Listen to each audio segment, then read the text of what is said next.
Enlightenment begins in the ruins of the old self.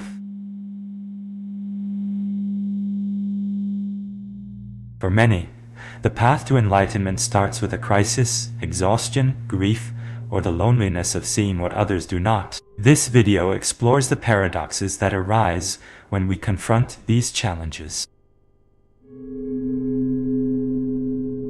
Exhaustion is often the catalyst for spiritual awakening.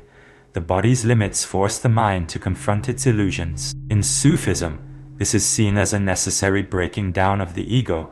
Practitioners describe a moment when the body's signals cannot be ignored, leading to a deeper understanding. The mechanism here is the body's need to rest, which the ego resists. How do we reconcile the body's wisdom with the mind's resistance?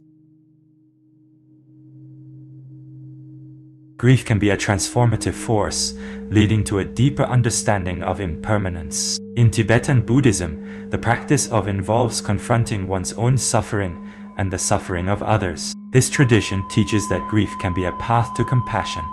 The mechanism here is the ego's resistance to loss, which can be overcome through acceptance. How do we transform grief into a catalyst for growth?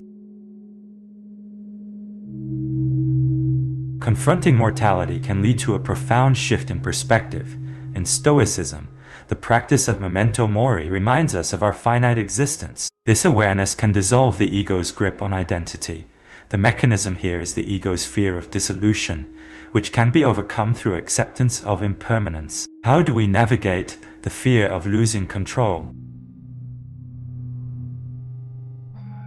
The loneliness that arises from seeing what others do not is a familiar theme in many spiritual traditions. In the Sufi tradition, for instance, this solitude is seen as a necessary step on the path to enlightenment. The psychological mechanism at play here is often a form of existential isolation, where the individual feels disconnected from the world due to their unique perspective. This can be seen in the life of Rumi, who found solace in his poetry, expressing the depths of his inner world. Embracing this solitude requires a deep acceptance of one's unique vision, allowing it to become a source of strength rather than a source of pain.